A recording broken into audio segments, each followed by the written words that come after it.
چون شوم خاکی رهش دامن بیفشاند زی من. چون شوم خاکی رهش دامن بیفشاند زی من. ور بگویم دیل مگردان رو بگرداند زی من.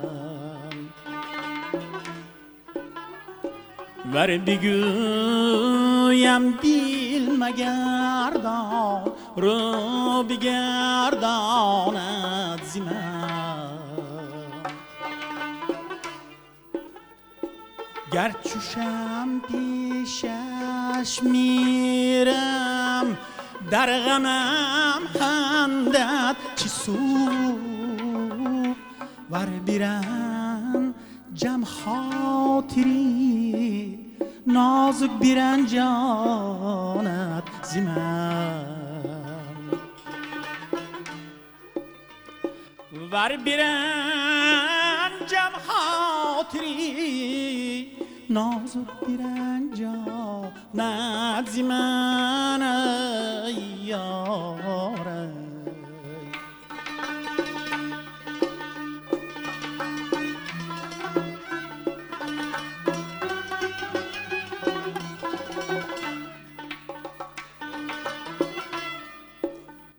آرزی رنگین به هر کس می نماید همچو گل.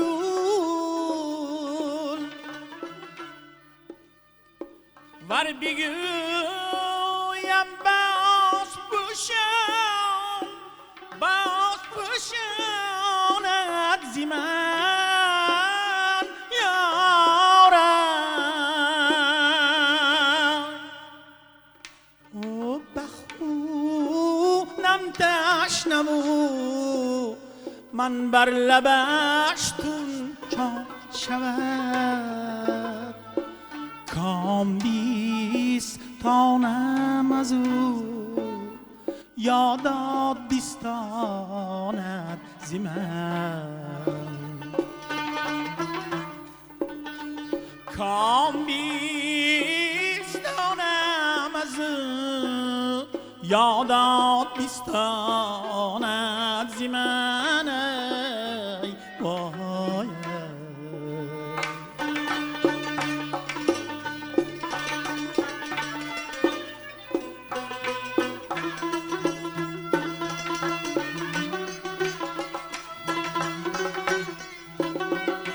چشمی خود را گفتم آخر یک نظر سیرش ببین.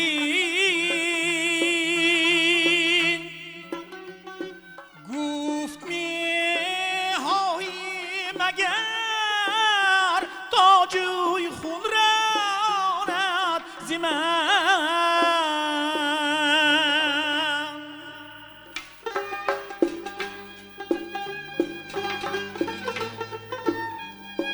گرچه فرهادم به تلخی جان برایت حیف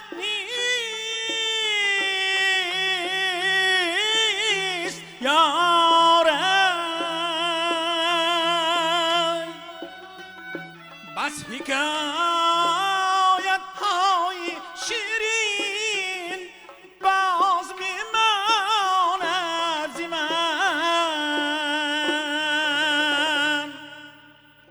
خاتم کو حافظ که گر زین گونه هایی در سیش خلق در هر گوشه‌ای افسانه‌ای خواند زی من. خلق در هر گوشه‌ای افسانه‌ای خواند زی من ای یار.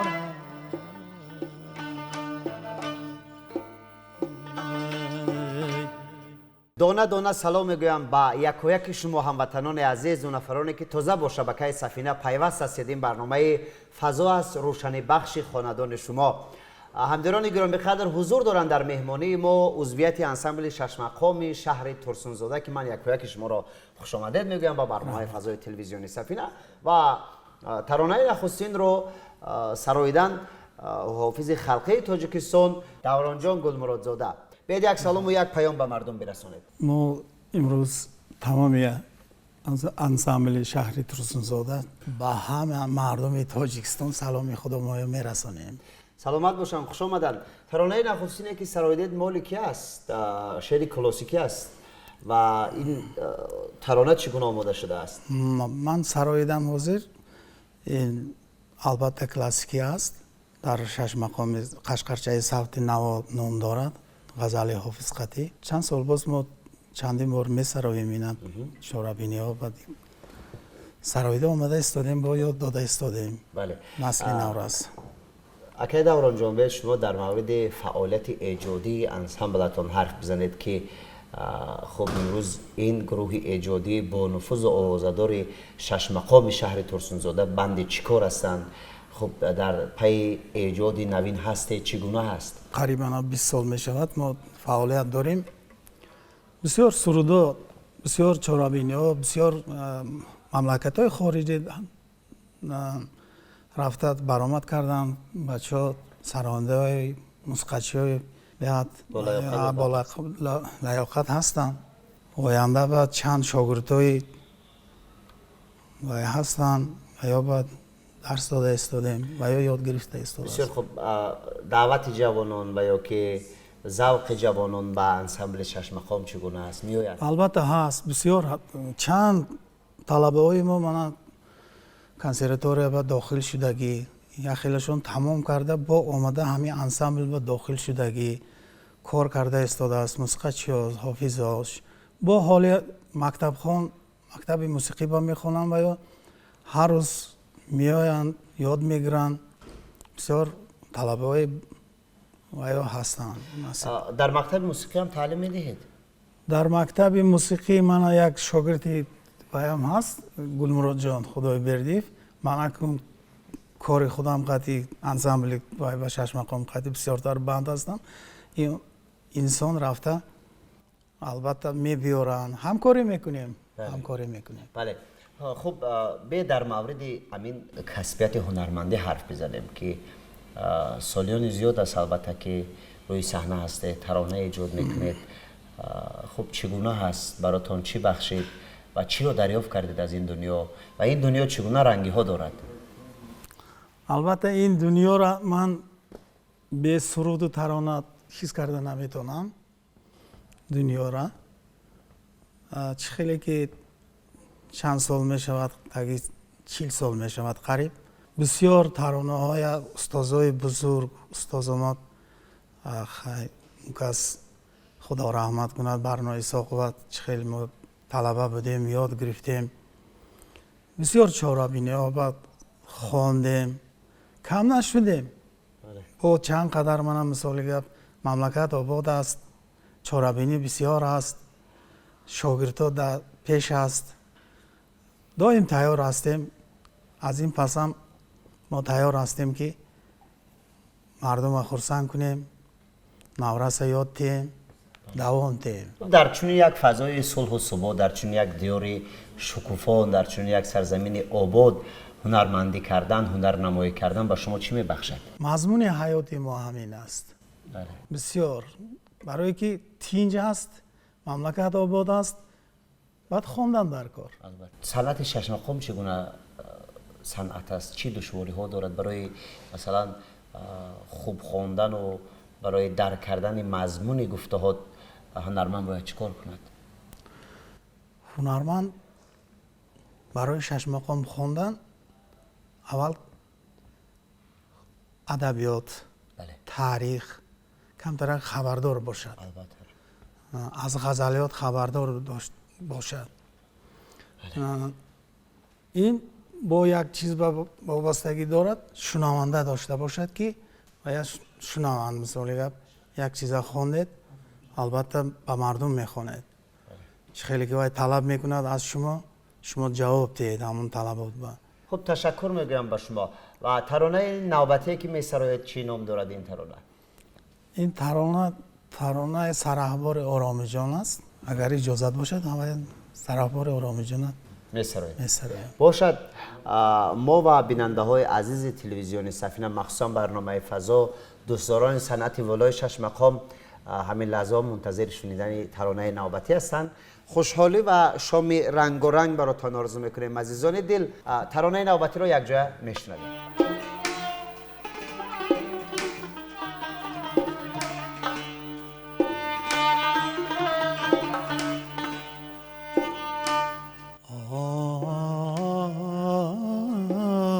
یارم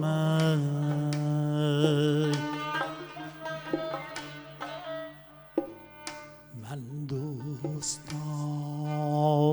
داری خوشویی دل کشم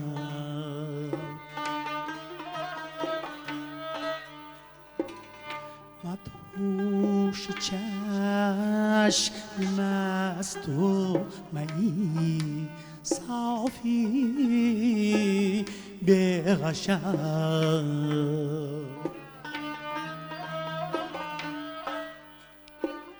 در عاشقی گزیر نباشد زی ساز ایستادم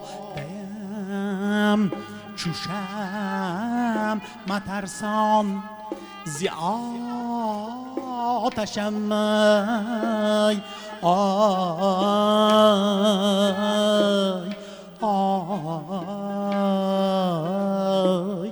آی نازنین من یار یار ای آرامی جانم در دشت بجانم شیرین زبانم نازنینم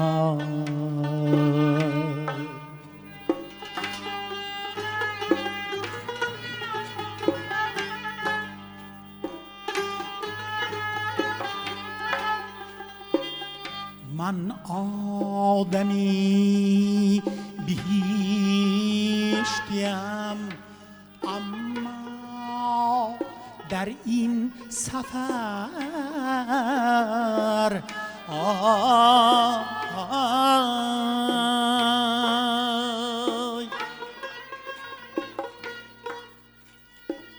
حالی اسیری عشقی جوانانی من باشم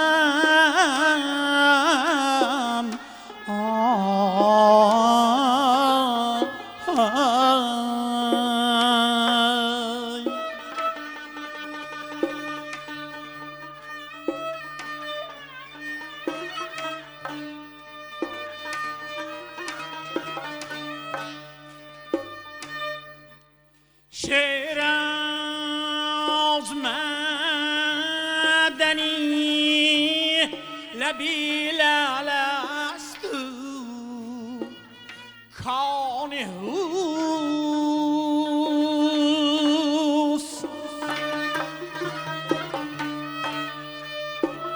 من جوهری مفلیس از آن روز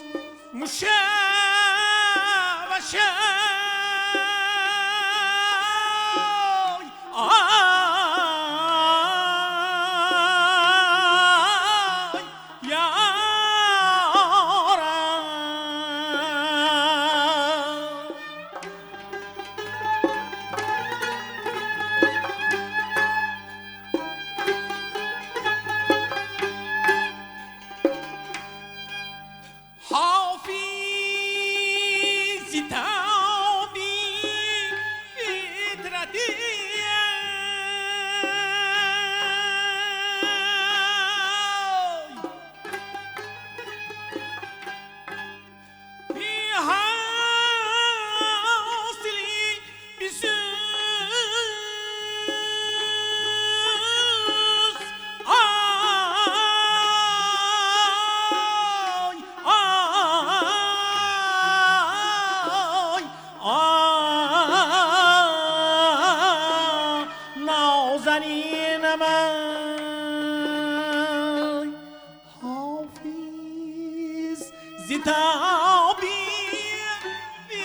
حسرتی به حاصلی بیسوز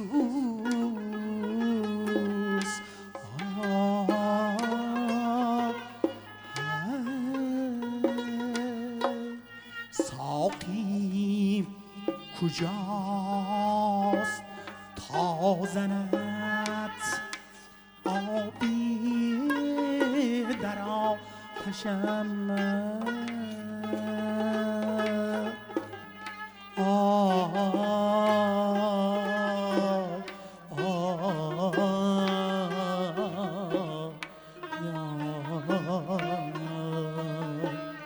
نازنینم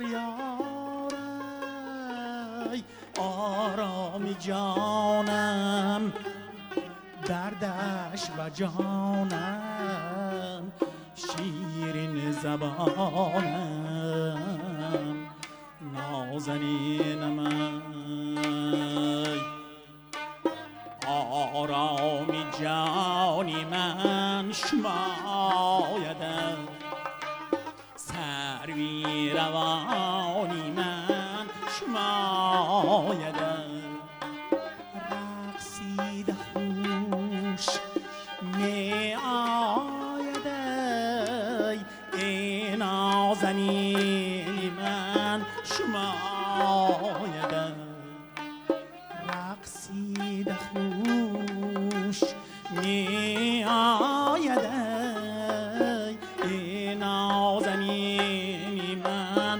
شمایدم شیرین زبانی من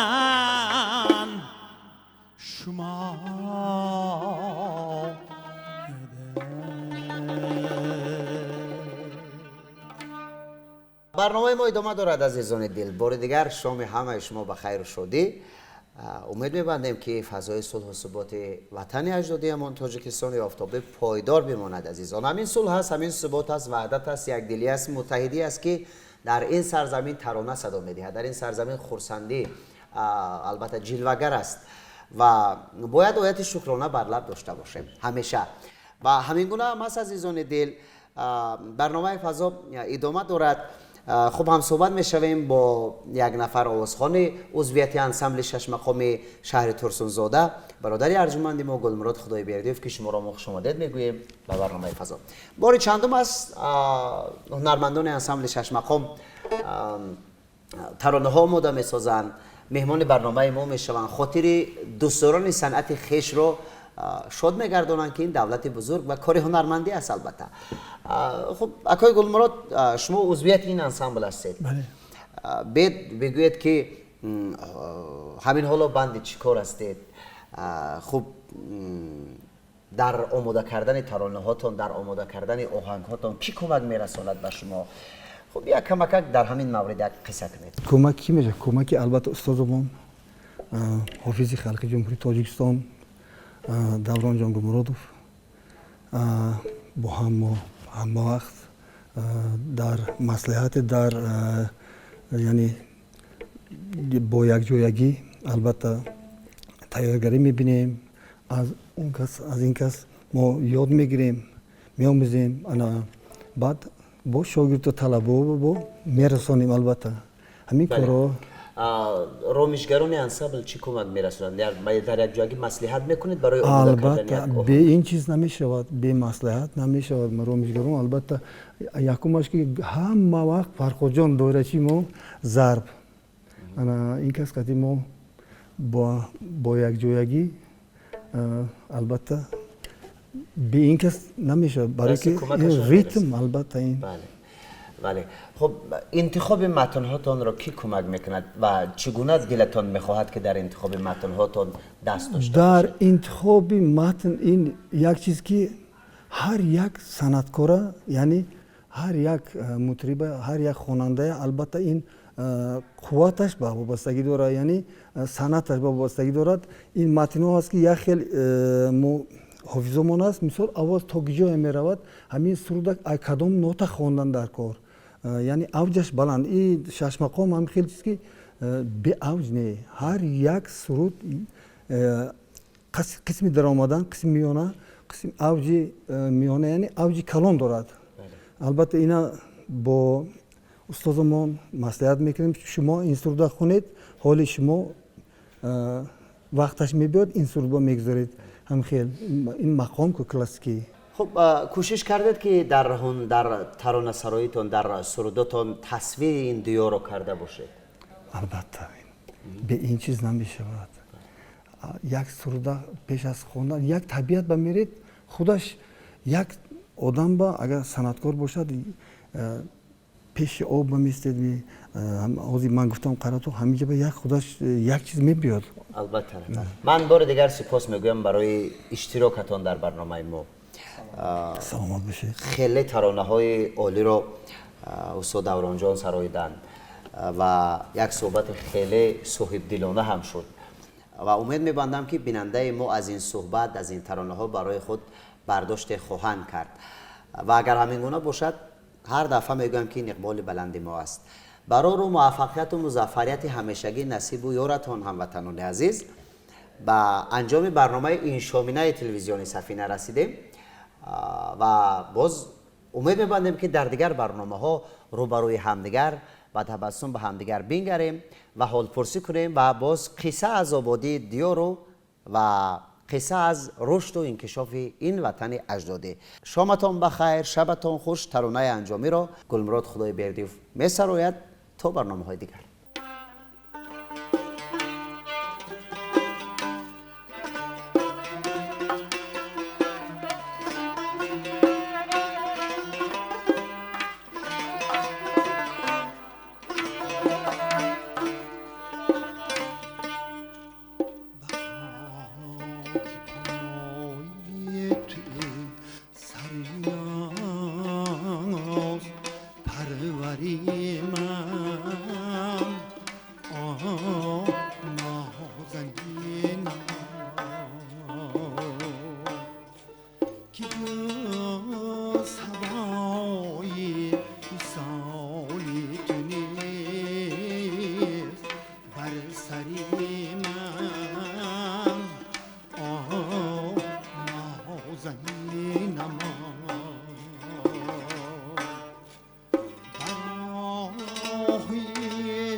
تو در دل تنگم میشم استمول خیله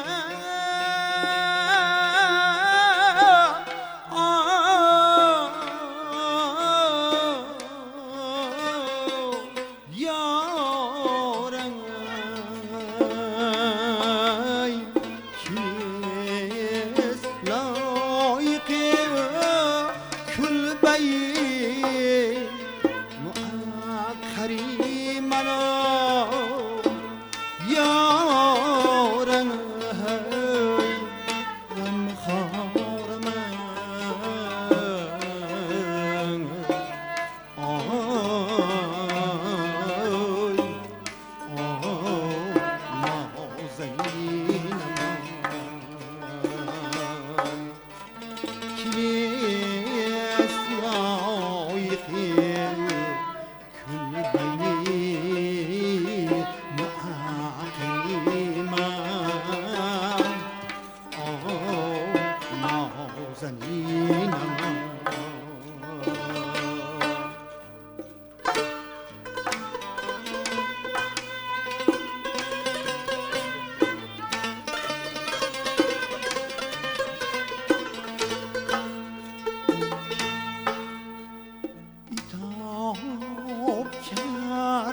یا سرویز خیر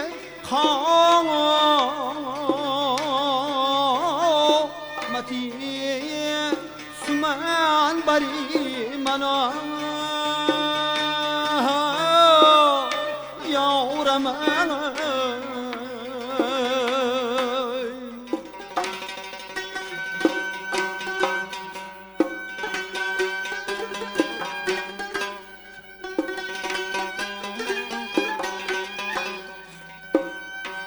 خبر کنید رقیبان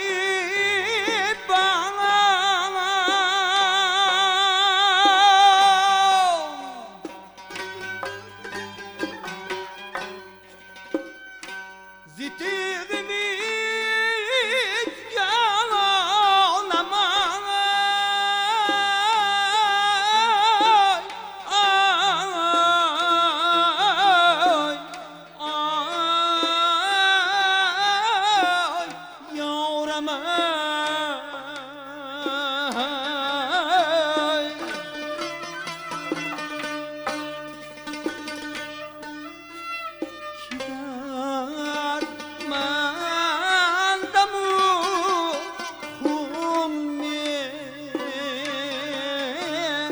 شکت زی خنجری من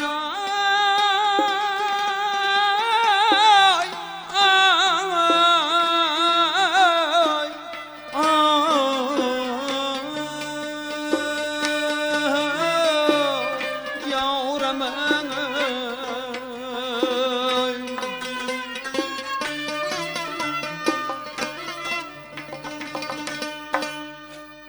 هلالی از معیشرت مرا نصیبی نیست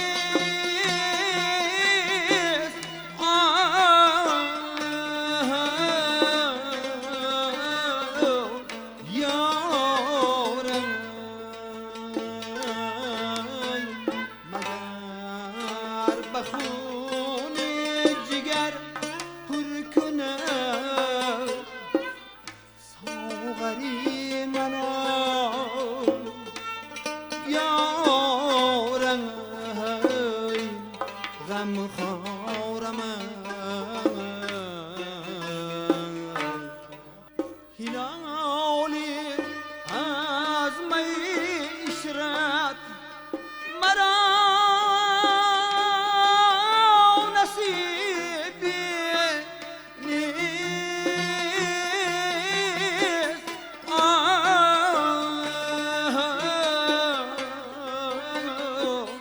یارم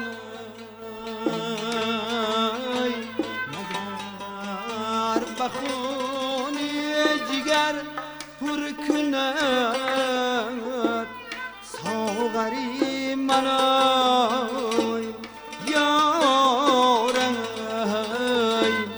غم خورم